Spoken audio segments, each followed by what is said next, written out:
기독교 강요 제1권 제14장 천사들의 창조와 그 기능들 3절에서 12절 3절 하나님만이 만유의 주제이심. 인간의 본성을 충실하게 다루기 전에 먼저 천사들에 관한 것을 잠시 다루는 것이 적절할 것이다. 사실 모세는 창조의 역사를 기술하면서 일반 사람들의 무지함에 맞추어 하나님의 지으신 것들 가운데 오직 사람들이 육안으로 볼 수 있는 것들만을 언급하고 있다. 그러나 뒤에 가서 그가 천사들을 하나님의 시종들로 소개하고 있으니 그 천사들이 수고하고 기능을 다하여 섬기는 바로 그분이 그들의 창조주이시라는 것을 쉽게 추리해낼 수 있다. 물론 모세는 일반 사람들의 어법을 따라서 이야기하면서 곧바로 천사들을 하나님의 피조물들 가운데 열거하지는 않는다. 그러나 성경의 다른 여러 곳에서 그들에 관하여 분명하고도 확실하게 전해주는 사실들이 있으므로 이를 다루지 못할 것이 없는 것이다. 하나님을 그의 지으신 것들을 통해서 알기를 바란다고 할 때에 천사들처럼 훌륭하고 고귀한 예를 그냥 지나쳐 버릴 수는 없는 것이다. 게다가 이 부분은 여러 가지 오류들을 대응하는 데에도 매우 필요한 것이다.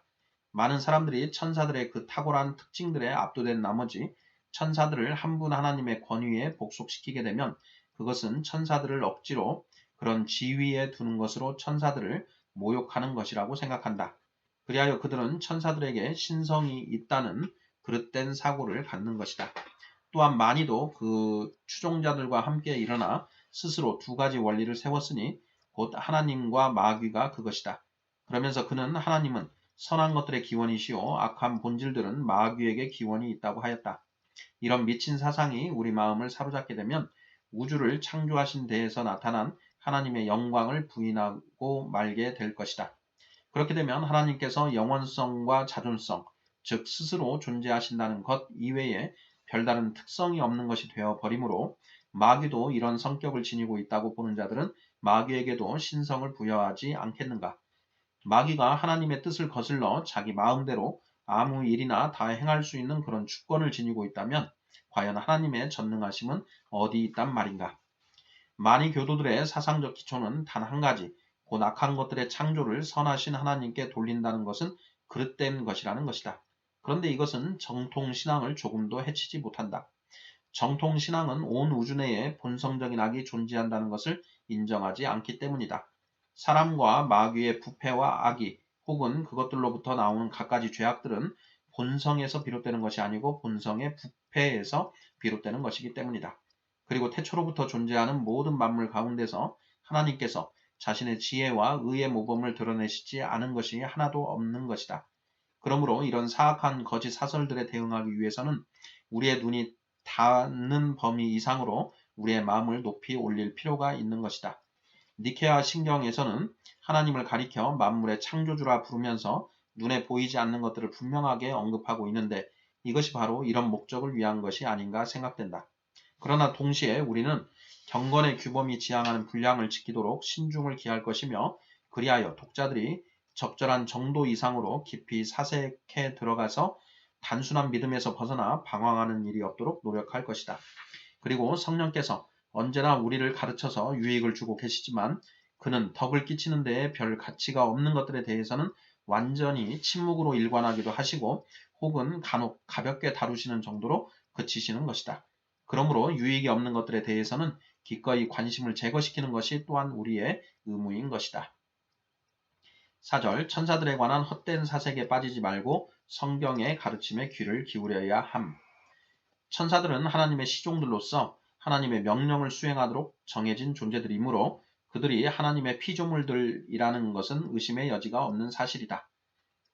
시편 103편 20, 21절 천사들이 창조된 시간이나 순서에 대해서 논란을 제기한다는 것은 부지런함보다는 오히려 완악함의 증거일 것이다.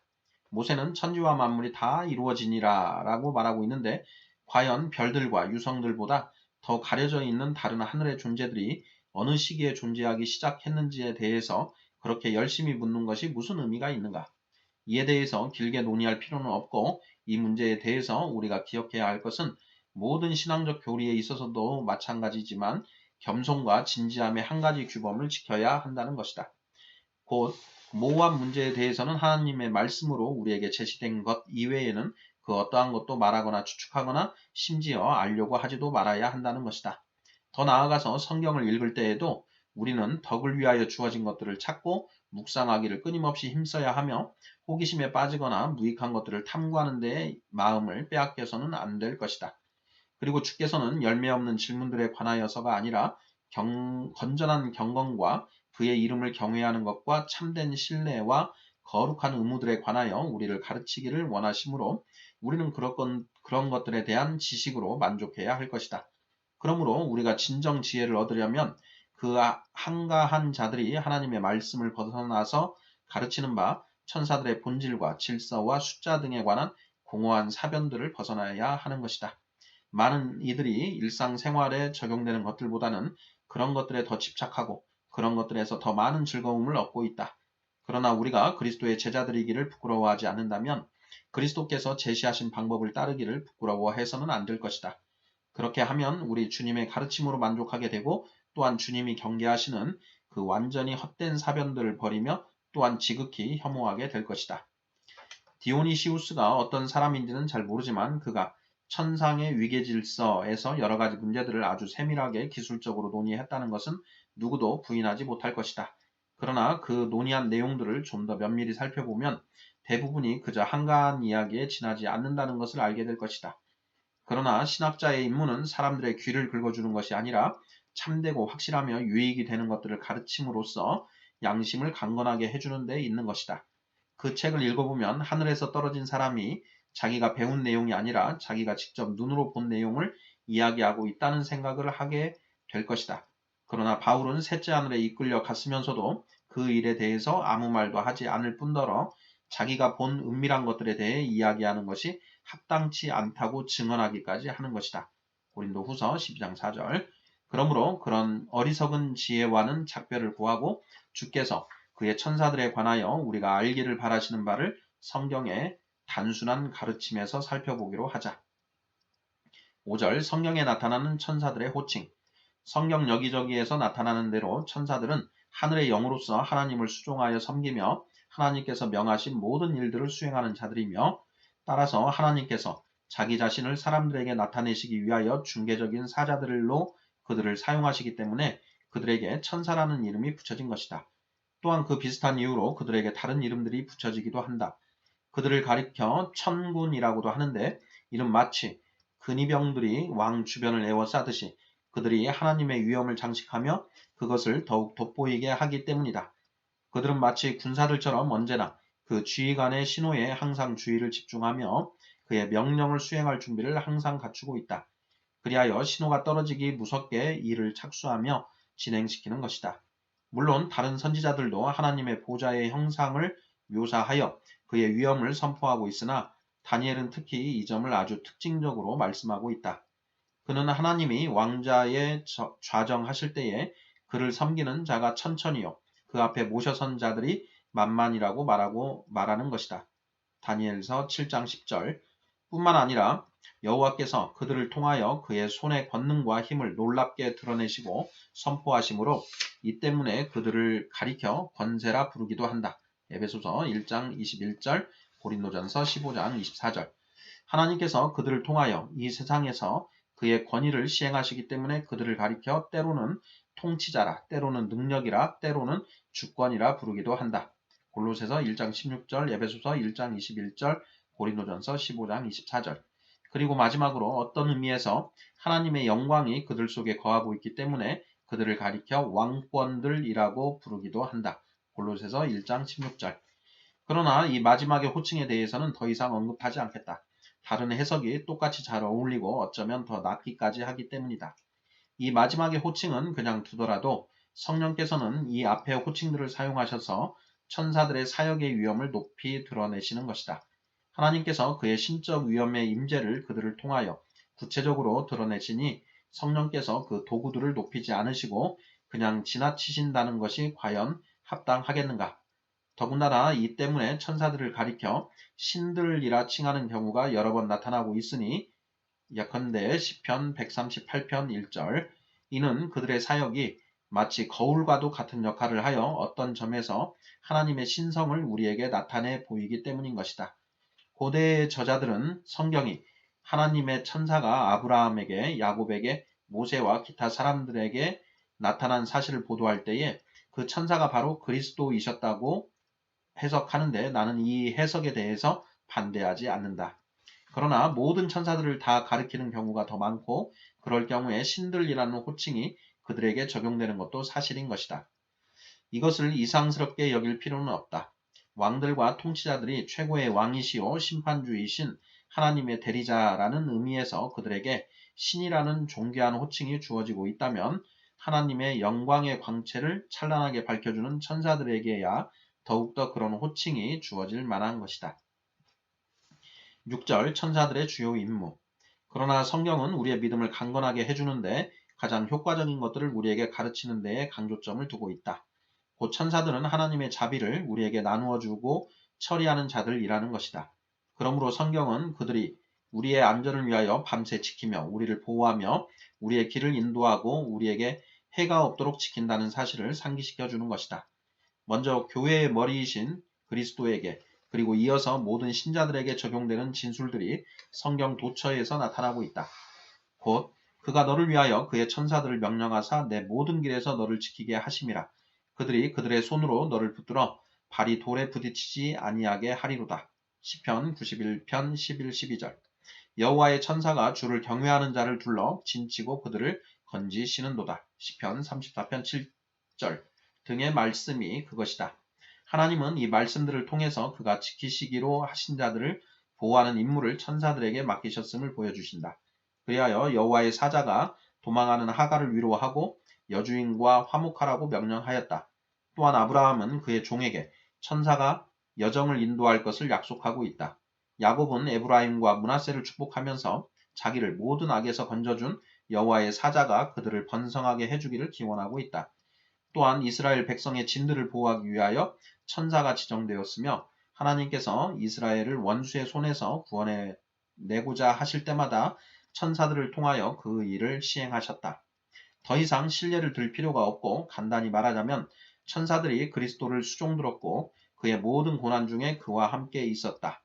천사들이 그리스도의 부활을 여자들에게 선언했고 그의 영광스러운 재림을 제자들에게 선언하였다. 이와 같이 천사들은 우리를 보호하는 임무를 수행하기 위하여 마귀와 모든 우리의 원수들을 대항하여 싸우며 우리를 해치는 자들을 향하여 하나님의 보응을 시행하는 것이다. 성경에 나타나는 바와 같이 하나님의 사자는 예루살렘을 포위된 상태에서 구하기 위하여 하룻밤 사이에 아수르 왕의 진에서 18만 5천 명을 죽이기도 했던 것이다. 7절 신자 개개인을 위한 수호천사의 문제. 그러나 과연 개개의 천사들이 신자 하나하나마다 배정되어 그들 개개인을 지키는지의 여부에 대해서는 나로서는 감히 그렇다고 단언하고 싶지 않다. 물론 다니엘은 바사의 천사와 헬라의 천사에 대해서 언급하여 특정한 천사들이 나라와 지방을 지키는 수호자들로 지정되었음을 시사해 주는 것은 사실이다. 그리고 그리스도께서도 어린아이들의 천사들이 언제나 성부의 얼굴을 항상 배우는다고 말씀하셔서 그들의 안전을 맡은 특정한 천사들이 있음을 암시하시기도 한다. 마태복음 18장 10절. 그러나 이를 근거로 하여 각 개개인마다 자기에게 지정된 천사에게 보호를 받는다고 보아야 할지는 나로서는 잘 모르겠다. 그러나 나로서 확실한 사실은 우리 한 사람 한 사람을 보살피는 일이 한 천사만의 임무가 아니라 모든 천사들이 함께 우리의 안전을 위하여 보살피고 있다는 것이다. 죄인 한 사람이 회개하면 하늘에서는 회개할 것 없는 의인 99으로 말미암아 기뻐하는 것보다 더하리라 하고 말씀했는데 이는 모든 천사들이 함께 기뻐할 것을 말씀하는 것이다. 또한 거지 나사로를 아브라함의 품에 들어가게 한 천사들이 여럿임을 말씀하고 있다. 누가복음 16장 22절. 그리고 엘리사는 그의 사환에게 특별히 자기를 위하여 지정된 수많은 불말과 불병거를 보여주었는데 이 역시 아무 의미도 없는 것이 아니었다. 열왕기하 6장 17절. 개개인에게 별도의 천사가 배정되어 있다는 것을 좀 더 명확하게 확증해 주는 것 같은 구절이 하나 있기는 하다. 곧 베드로가 감옥에서 나와서 형제들이 모여있는 집 문을 두드리자 형제들은 베드로가 문을 두드린다는 것을 전혀 상상하지 못하고 그의 천사라고 하였다는 것이다. 사도행전 12장 15절. 각 신자마다 자기의 수호천사가 별도로 지정되어 있다는 통상적인 관념 때문에 그런 생각이 그들에게 생긴 것으로 보인다. 그러나 여기서 말하는 그의 천사란 그 특정한 시기에 베드로를 보호하기 위해 주께서 보내셨을 여러 천사들 중 어느 하나를 지칭하며 따라서 그 천사가 베드로의 영구한 보호자였다고 볼 필요가 없다는 식으로 이해하지 못할 이유가 없다고도 얼마든지 주장할 수가 있는 것이다. 이와 비슷하게 일반 대중은 각 사람에게 서로 다른 임무를 띤 두 천사, 선한 천사와 악한 천사가 있다는 식으로 상상한다. 그러나 그것은 우리에게 별 관심이 없는 문제로서 열심히 논의할 가치가 없는 것이다. 모든 천군이 자기의 안전을 지키고 있다는 사실에 만족하지 못하면 한 천사가 자기를 위하여 특별한 수호자로 지정되었다 한들 무슨 유익이 있겠는가? 사실 우리들 각자에게 베푸시는 하나님의 보살피심을 오로지 한 천사에게만 제한시키는 자들은 그들 자신은 물론 모든 그리스도인들에게 큰 해악을 끼치는 것이다. 우리들 주위에서 우리를 후원하고 보호하여 우리로 하여금 더욱더 용맹스럽게 싸우도록 해주는 천군들에 대한 약속들을 전혀 쓸데없는 것으로 만들어 버리니 말이다. 8절 천사들의 체제와 숫자와 형체. 천사들의 숫자와 체제에 대해 감히 단정짓는 자들은 자기들의 근거가 무엇인지를 살피는 것이 좋을 것이다. 다니엘서에서는 미가엘을 가리켜 큰 군주라 부르며 또한 유다서에서는 천사장이라 부른다는 것은 주지의 사실이다. 그리고 나팔소리로 사람들을 불러 심판대 앞에 서게 할 자를 가리켜 천사장이라고 부르고 있다. 그러나 누가 감히 이를 근거로 천사들 사이에 종기의 차등을 결정하고 각 천사들에게 칭호를 부여하며 또한 위치와 지위로 구별할 수 있단 말인가. 성경에 나타나는 두 이름 곧 미가엘과 가브리엘과 또한 세 번째로 라파엘, 토비트 이야기에 나타나는 이름을 추가하고 싶다면 라파엘이 있는데 이 이름들은 그 의미로 보아서 우리의 역량이 미약하여 거기에 맞추어 천사들에게 붙여진 것들인 것 같다. 그러나 이에 대해서는 적극적으로 의견을 개진하지 않는 것이 좋겠다는 생각이다. 천사들의 숫자에 대해서는 그리스도께서는 12군단 더 된다고 말씀하셨고 다니엘은 천천히요 만만이라고 하였으며 엘리사의 사화는 산에 가득한 불병거를 보았으며 또한 천사들이 주를 경외하는 자를 둘러 진치고 있다고 하는 말씀은 천사가 무수히 많다는 것을 시사해준다.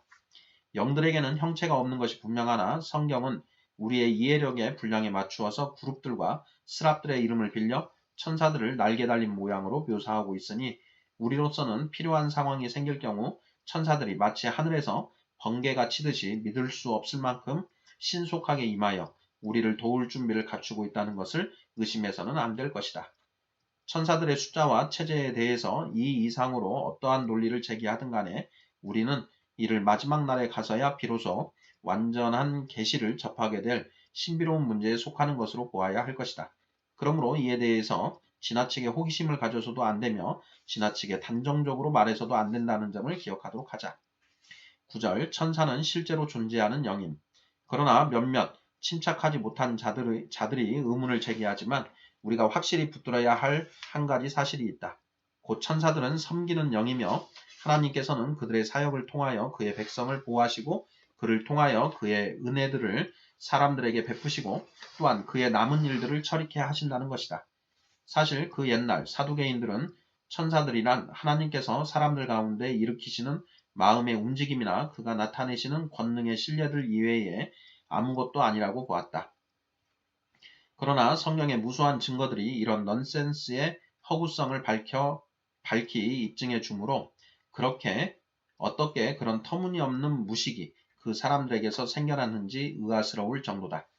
천사들의 수가 만만이요 천천이며 12군단 이상이라고 하며 천사들이 기뻐한다고 말씀하며 그들의 손으로 신자들을 붙든다고 하며 그들의 영혼을 안식으로 이끌며 아버지의 얼굴을 배웁는다고 말씀하는 등 이미 많은 성경의 증거들을 제시한 바 있으나 그 이외에도 많은 구절들에서 천사들이 진정으로 존재하는 영들이라는 것이 분명하게 입증되고 있는 것이다. 스데반과 바울은 천사들이 율법을 전하였음을 말하고 있는데 이것에 대해서 아무리 왜곡된 해석이 있다 할지라도 우리는 액면 그대로 이해해야 할 것이다. 또한 그리스도께서는 택한 자들이 부활 이후에 천사들과 같아질 것이라고도 말씀하셨고 심판날은 천사들도 모른다고 하셨고 또한 그가 거룩한 천사들과 함께 올 것이라고 하셨는데 이 말씀들을 역시 그대로 이해해야 한다. 이와 마찬가지로 바울은 그리스도와 그의 택하신 천사들 앞에서 디모데에게 엄히 명령하였는데 여기서 그는 실체가 없는 어떤 영감이나 성질이 아니라 실제로 존재하는 영들을 염두에 두고 있는 것이다.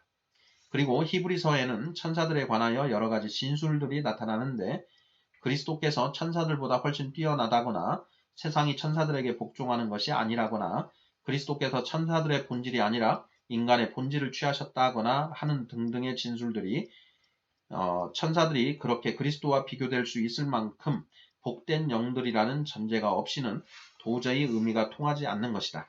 더 나아가서 히브리서 저자는 신자들의 영과 거룩한 천사들이 하나님 나라에 동시에 모여있는 것으로 묘사하여 이 사실을 더욱 분명하게 밝혀주고 있다. 히브리서 12장 22절. 이미 앞에서 언급한 구절들에서 우리는 어린아이들의 천사들이 항상 하나님의 얼굴을 배웁는다는 것이나 우리의 천사들의 보호하심을 받는다는 것이나 천사들이 우리의 구원을 기뻐한다는 것이나 교회에 베푸신 풍성한 하나님의 은혜에 대해 천사들이 놀라워한다는 것이나 천사들의 머리이신 그리스도 아래에 있다는 것을 지적한 바 있다. 또한 천사들이 머리이신 그리스도 아래에 있다는 것을 지적한 바 있다. 또한 천사들이 거룩한 족장들에게 사람의 모양으로 나타나서 이야기하고 대접을 받은 무수한 신뢰들에서도 그들이 실제로 존재하는 영이라는 사실이 밝히 드러나는 것이다. 창세기 18장 2절. 그리고 그리스도 자신도 그가 지니신 중보자의 직분의 탁월함 때문에 여호와의 사자라 불려지고 있다. 말라기 3장 1절. 그 어리석고 어처구니 없는 사상이 이미 오래전에 사탄이 제거하였으나 그 이후 이따금씩 새로이 제기되곤 하므로 단순한 사람들이 거기에 현혹되지 않도록 그들의 믿음을 강건하게 하기 위해서 이 문제에 대해서 잠시 다루고 지나가는 것이 좋다고 생각하였다. 10절 신적 종기는 천사들에게 합당하지 않음. 이제 남은 일은 천사들이야말로 우리에게 모든 좋은 것들을 베풀며 공급해주는 자들이라는 말에서 슬그머니 끼어든 한 가지 미신에 대해서 경계하는 일일 것이다. 그렇게 말하게 되면 곧바로 그 어떠한 종기도 천사들에게 금해서는 안 된다는 식의 생각에 빠지게 되고 그리하여 오직 하나님과 그리스도께만 속한 것들을 천사들에게 전이시키는 일이 너무도 쉽게 일어나기 때문이다. 그리하여 우리는 과거 여러 시대에 걸쳐서 갖가지 방식으로 하나님의 말씀에 어긋나게 천사들에게 무한정의 종기를 마구 쏟아 부음으로써 그리스도의 영광이 흐려진 사실을 보게 된다. 아마 오늘날 우리가 싸우고 있는 그런 악한 사상 가운데 이보다 더 역사가 오랜 것은 없을 것이다. 바울은 천사들을 지극히 높여서 결국 그리스도를 그들과 동등한 수준에까지 끌어내리는 자들과 큰 싸움을 했던 것으로 보인다. 그리하여 그는 골로새서에서 단호에게 주장하기를 그리스도께서는 모든 천사들보다 뛰어나실 뿐 아니라 천사들이 소유한 모든 축복들이 바로 그에게서 나온 것임을 말씀하였고 또한 그렇게 함으로써 우리가 그리스도를 떠나서 스스로 충족하지도 못하고 우리들과 똑같이 샘에서 물을 깃는 자들에게로 빠지는 일이 없도록 경계하고 있는 것이다. 하나님의 영광의 광채가 천사들에게서 나타나기 때문에 우리 스스로 어리석게도 그들을 추앙하여 그들에게 엎드려 경배하고 그리하여 오직 하나님께만 드려야 할 찬양을 그들에게 드리는 것처럼 쉬운 일이 없는 것이다. 심지어 사도 요한도 요한계시록에서 자기가 그런 잘못을 범할 지경에 있었으나 그때 천사에게서 다음과 같은 대답을 들었다고 고백하고 있다. 나는 너와 민 예수의 증언을 받은 내 형제들과 같이 된 종이니 삼가 그리하지 말고 오직 하나님께 경배하라. 계시록 19장 10절 22장 8절 9절 11절 주께서 천사들을 사용하시는 은혜로우신 의도. 그러나 이런 위험을 잘 피할 수 있는 길이 있다. 곧 하나님께서 그의 권능을 선포하시고 신자들의 안전을 지키시며 그의 자비의 선물들을 그들에게 전해주고자 하실 때에 천사들의 도움이 없이 직접 그 일을 하실 수 있는데도 그렇게 하지 않으시고 천사들을 통해서 하시는 이유가 무엇인지를 생각하는 것이다. 하나님께서는 마치 천사들이 없이는 아무 일도 하지 못하시기라도 하는 것처럼 어쩔 수 없어서 그렇게 하시는 것이 아니다. 원하시면 하나님은 언제라도 그들을 물리시고 그의 뜻만으로 역사를 이루시기 때문이다. 그러므로 천사들을 써서 어려움을 덜고자 하시는 것이 결코 아닌 것이다. 하나님께서 천사들을 사용하시는 것은 우리의 연약함을 위로하사 우리 마음을 일으켜 선한 소망을 갖게 하고 마음의 안전에 대한 확증을 갖는 데에 아무것도 부족한 것이 없도록 하시기 위함인 것이다. 사실 우리는 한 가지 사실만으로 만족해야 할 것이다. 곧 여호와께서 친히 우리의 보호자이심을 선포하신다는 사실 말이다.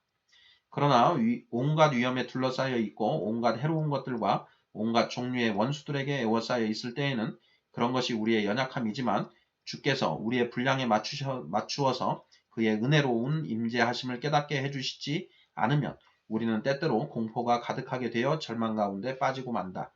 그렇기 때문에 하나님은 우리를 보살피시겠다고 약속만 하시는 것이 아니라 우리의 안전을 돌보도록 임무를 부여해 놓으신 무수한 천사들이 있으므로 그들의 보호와 보살핌의 울타리 안에 있는 한 그 어떠한 위험이 닥친다 할지라도 우리는 이미 모든 해악이 틈타지 못하는 자리에 있는 것이라는 확신을 갖게 하시는 것이다. 유일하신 하나님이 보호하시겠다는 단순한 약속이 있는데도 우리가 도움이 과연 어디서 올까 하며 이리저리 두리번거린다면 그것은 잘못된 처사임을 고백하지 않을 수가 없다. 그런데 주께서는 그의 측량할 길 없는 자비하심과 너그러우심으로 우리의 이러한 허물을 고쳐주시기를 바라고 계시므로 하나님의 이러한 크나큰 은택을 무시할 하등의 이유가 없는 것이다. 우리는 엘리사의 사환에게서 이에 대한 한 가지 신뢰를 보게 된다. 그는 아람 군대가 산을 포위하고 있고 전혀 도피에 희망이 없는 것을 보고 공포에 질려 있었다. 이제 자기 자신과 자기의 주인에게는 모든 것이 끝장이라고 여긴 것이다. 이때에 엘리사가 하나님께서 그 사환의 눈을 열어주시기를 기도하였고 그 사환은 곧바로 불말과 불병거가 즉 그들을 보호할 천군 천사들이 온 산에 가득한 것을 보았다. 열왕기 하하 6장 17절. 그것을 보고서 그 사환은 힘을 얻었고 다시 사기를 되찾았으며 조금 전에는 보기만 해도 거의 까무러칠 것 같았던 그 원수들을 담대히 대적할 용기를 얻게 되었던 것이다. 12절. 천사들은 하나님의 도구에 불과함. 그러므로 천사의 사역에 대하여 무슨 말들이 있든 우리로서는 모든 불신을 제거하여 하나님을 향한 우리의 소망을 더욱더 견고하게 하는 것을 목표로 삼아야 할 것이다. 주께서 이렇듯 우리를 보호하고 계신다. 우리는 원수들이 아무리 많다 할지라도 그것이 하나님의 도우시는 손길을 이길 것처럼 여겨서 두려워 떠는 일이 없도록 하고 우리와 함께 한 자가 그들과 함께 한 자보다 많으니라 라고 한 엘리사의 말씀에 의지하여야 할 것이다. 그러니 하나님이 천사들을 세우신 것이 그의 도우심이 언제나 우리 가까이에 있음을 증거하시기 위함이었는데 오히려 우리가 천사들 때문에 하나님께로부터 멀어진다면 이 얼마나 터무니없는 일이겠는가. 그러나 우리가 천사들의 손에 이끌려 곧바로 하나님께 나아가서 그를 바라보고 그에게 간구하며 그를 우리를 도우시는 유일한 분으로 선포하지 않으면 또한 천사들을 하나님의 지시가 없이는 아무 일도 하지 않는 하나님의 도구들로 바라보지 않으면 또한 천사들이 우리를 유일하신 중보자 그리스도 안에 있게 하여 우리가 전적으로 그에게 의지하고 기대며 그에게로 나아가며 그 안에서 안식을 누리게 되지 않으면 결국 우리가 천사들로 인해서 실족하게 되는 것이다. 그러므로 우리는 야곱의 환상 가운데 묘사되어 있는 내용을 마음에 깊이 새겨야 할 것이다. 곧 천사들이 땅으로 내려오고 사닥다리를 타고 사람들에게서 하늘로 올라가는데 그 꼭대기에 만군의 여호와께서 계셨다는 것 말이다. 창세기 28장 12절. 이는 그리스도께서 친히 하늘이 열리고 하나님의 사자들이 인자 위에 오르락 내리락 하는 것을 보리라고 말씀하신 것처럼 요한복음 1장 51절. 천사들의 활동이 오로지 그리스도의 강구를 통해서만 우리에게 미친다는 것을 시사하는 것이다. 그러므로 아브라함의 종은 천사의 도우심이 있으리라는 말씀을 들었으면서도 천사에게 도움을 청하지 않았고 그 말씀에 의지하여 오히려 여호와께 기도를 드리면서 주께서 아브라함에게 은혜를 베풀어 주시기를 간구하였던 것이다. 창세기 24장 12절. 하나님께서 천사들을 그의 권능과 선하심의 사역자들로 삼으시는 것은 그의 영광을 천사들과 나누기 위함이 아니며 이와 마찬가지로 그의 천사들의 사역을 통하여 우리를 도우시겠다고 약속하시는 것 역시 우리로 하여금 천사들과 하나님 자신을 동등하게 신뢰하도록 하기 위함이 아닌 것이다. 그러므로 천사들을 통하여 하나님께 나아갈 길을 찾으며 하나님을 더욱 가까이 하기 쉽게 하기 위하여 천사들을 경배한다고 하는 저 플라톤의 철학은 완전히 물리쳐야 할 것이다. 미신적이고 호기심 많은 자들이 애초부터 이 철학을 우리의 신앙에 끌어들이려 했고 오늘날까지도 계속 그 일을 시도하고 있는 것이다.